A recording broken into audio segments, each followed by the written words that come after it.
What's going on, guys, and welcome back to some more Super Mario World. In the last part, we were supposed to do Vanilla Dome 1 and got sidetracked and did secrets instead. This part we're gonna do the rest of Vanilla Dome proper. So yeah, basically we just have to do the stage normally, and when we did this stage in the last part, I figured you can jump the with the Yoshi and get the secret. So yeah, I don't normally get the secret first. That's something that kind of surprised me. So yeah, so what we're gonna do is hopefully, okay, we didn't get hit by a Buzzy Beetle, but yeah, so what we're gonna do is this stage normally. Now there's gonna be a red switch palace. I already kind of spoiled it in the last part, but well, first the Starman, but I think you can get a 1-up in this area. Oh shit. Oh shit, oh shit, oh shit, oh shit, oh shit. Okay, okay. I normally don't fail that area, but I don't think I've ever failed that area, but I almost did. But unfortunately did not get a 1-up. We have 99 lives though, so we're not gonna worry about a potential, what am I trying to say? We're not gonna worry about a potential 1-up. But should I get the flower? I'll just keep the cape. Now we should be almost at the end of the level. The stages in Super Mario World aren't particularly that long, let's say. They have checkpoints, but they're not particularly, oh shit. Yeah, they have checkpoints, but they're not particularly long, let's just say. Yeah, we're at the end. Ah, I just flew into the thing. So, well, the last few parts of this especially, I've had kind of sloppy gameplay. It's fine. And I've beaten Super Mario World like dozens of times. But anyway, Vanilla Dome 2. This is gonna have the secret exit. The secret exit to this area is gonna have the red switch palace. So we're gonna go and do that first. I'll get the flower because it's underwater.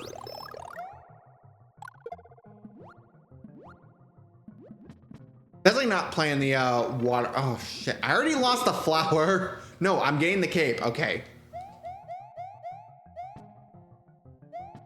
Now I think I've actually had a Yoshi before. I've had it so like I've had a Yoshi when those vines happen, and I have no choice but to ditch Yoshi because you can't climb the vines when you're on Yoshi.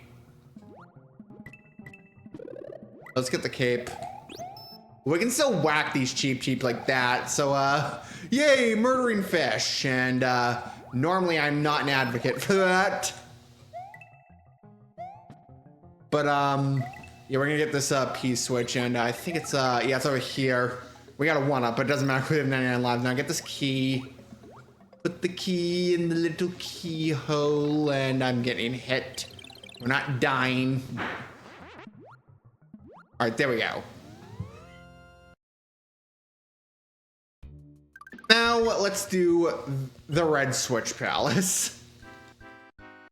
Now, I feel this is the easiest of the switch palace to get the 1-up. I say this, I take a hit right there, but all right, yeah, I got the 1-up. Watch, I would have got the 1-up and died. So unfortunately, we're gonna go to that we're gonna go into Vanilla Dome to a small Mario. So I'm not personally the biggest fan of that. I wouldn't say Super Mario World is particularly hard though. Definitely not compared to like, well, I'd say Mario 3 also. I'd say it's kind of hard, but not really. But because there's a lot harder games on the NES. Just look at Ghosts and Goblins, Battletoads. But I actually, believe it or not, have an interesting story. I actually have been able to get past the Turbo Tunnel for years in Battletoads, and I personally don't find that stage as hard. I find it's an annoying stage, don't get me wrong, but I don't find that stage as hard as other people say, because let's just say, I think when I got rare replays, I just played the fuck out of Turbo Tunnel, so I can do Turbo Tunnel solely off of muscle memory. But however, there was some later stages in the game I couldn't particularly do, like Rat Race. For years on end, a lot of my Battletoads runs would end to Rat Race, because that was a stage where like you had to race the rat over to the bomb, and the third rat is crazy fast. And yeah, I've very rarely I think normally when I could beat that stage, the stage after that, Klinger Winger, ain't much better. So So let's just say, yeah, a good majority of my runs would Battletoads end there. Eventually, when like lockdown happened, I grinded the hell out of Battletoads. I've actually found a one-up trick also in like Intruder Excluder, where you can just keep using the stick to point press for one-ups, because every time you get 100,000 points, you get a one-up. And wow, I actually just died. Anyway, so I got the checkpoint. So yeah, so basically a lot of my runs in Battletoads would end to basically to Rat Race, because I could not for the life of me beat that level. And like during lockdown, I eventually just gave in and grinded the hell out of Battletoads because I had nothing else to do. And I basically found a way to get some additional one-ups in Intruder Excluder by point pressing, because every time you get 100,000 points, you get a one-up. And I got past Rat Race one run, and Clinger Winger went smoothly. And I had like an additional continue left. So it was the first time in my entire life I ever beat Battletoads without using Game Genie, let's just say. So I think that is probably my single greatest gaming accomplishment, because a lot of people cannot really say they've beaten Battletoads, and I did once. And prior to that, I could beat it with using Game Genie with infinite lives, but it still wasn't pleasant. But yeah, for the longest time, Battletoads was like one of the few games I could not beat without using a Game Genie. Because like, I've beaten Castlevania 1 and 3. I've beaten Contra. I've beaten trying to think of other NES games I've beaten. I've beaten the first Ninja Turtles, and so I've beaten some hard games, let's just say. I even recently beat when like Halloween happened. I even beat like Friday the 13th of all fucking games.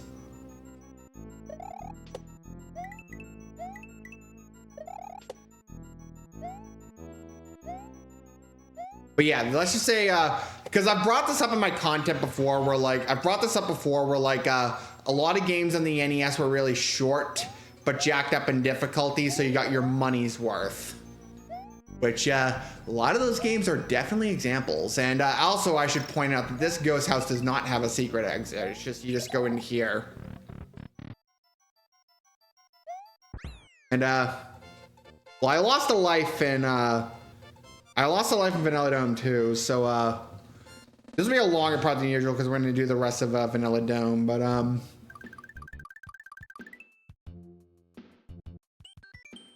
anyway, Vanilla Dome 3. Oh, I am not the biggest fan of this level. I like Blarg, though. I like Blarg a lot as an enemy, but let's say I ain't the biggest fan of this level. Because you have to ride on these things, but it's not too bad, but there are definitely levels in this game that are a lot worse, let's just say, and we will get to them later.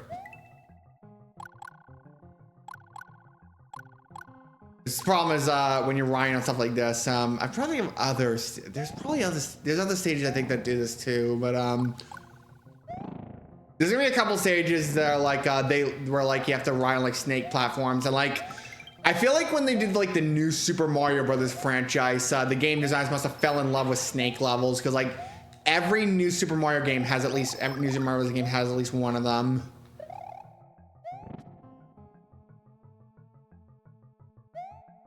Hell, even Battletoads has a snake level, but I just warped past that level.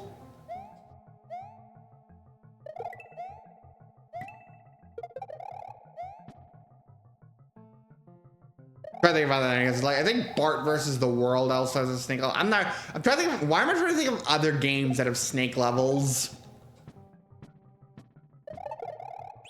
And there's checkpoint. I think there's a Yoshi up there, which there is. Let's grab some. We're only really grabbing Yoshi for an extra hit. You see my sloppy gameplay this part, so yeah, I knew there was a lava down low, so I didn't want to go crazy with that.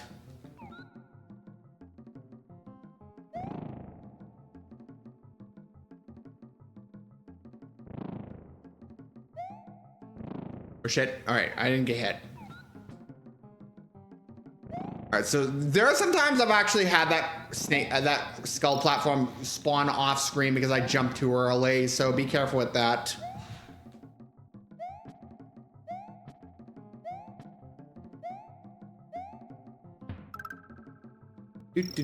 Anyway, so there should be a power up in here, which we have another cape. So I want to keep this cape and Yoshi combo for as long as possible for one of the subsequent levels, but it's not the biggest deal in the world if we don't, because we still have the secret area, top secret area.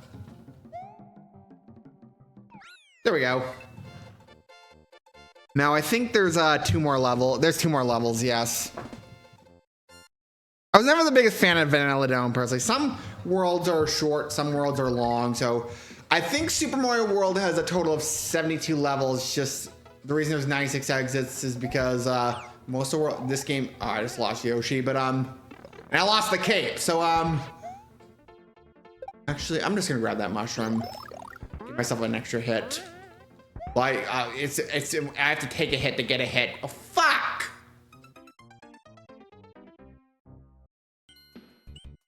All right, I just went to a top secret area off screen, so just got another power up. So yeah, just hold on. Okay, we touched ground, so we can't do that. Hold on. See if we can hold on. It's actually making the stage easier. If we just float off of, oh shit, yeah, we just lost Yoshi. Never mind. So much for that plan, but we hit the checkpoint, so my gameplay this entire playthrough, much like Super Mario Brothers, I did not practice this. So we're just kind of oh no, I wasn't gonna chance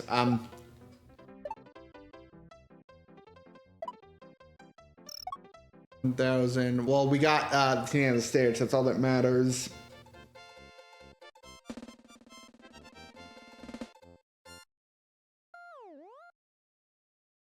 Alrighty, so what we're gonna do now is Lemmy's Castle. Let's do this.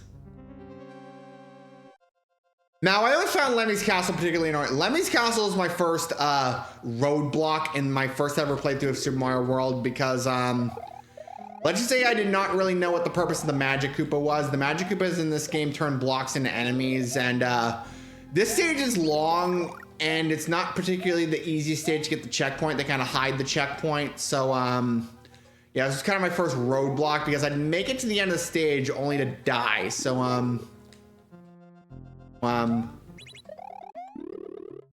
shit. I'm gonna miss the checkpoint. All right, there we go. Yeah, it's pretty hard to get that checkpoint in.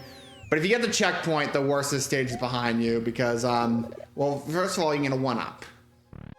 So we're in a bit of a life loop. Now, you just gotta wait for these platforms to move. And I don't find this stage hard as a adult, but let's say when I was younger, this is definitely my first, this is my first ever roadblock in this game. Like, the first ever stage I had trouble with. I'd make it to, like, far in the stage because, like, I didn't know how to get the checkpoint back then. Like, I, for the longest time, thought this stage had no checkpoint. Anyway, so,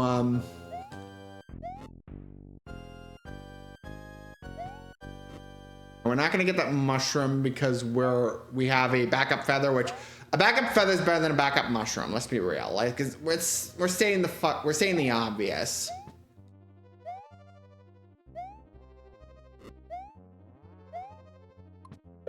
All right.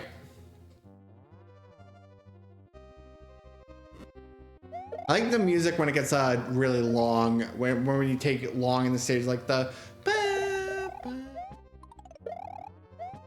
I like that. I want to get to that part. Anyway, there's a cape. But anyway, here's Lemmy Koopa.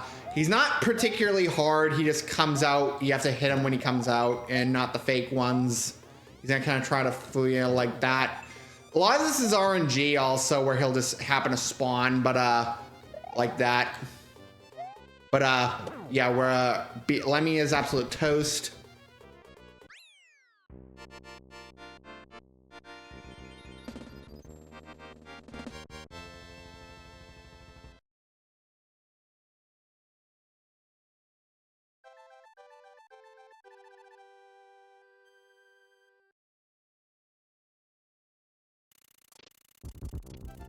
Mario has triumphed over Lemmy Castle of Castle number 3. Mario's quest is starting to get much more difficult. Have you found the red and green switches yet? Which we have. There's only one we haven't found, but it's in a later world.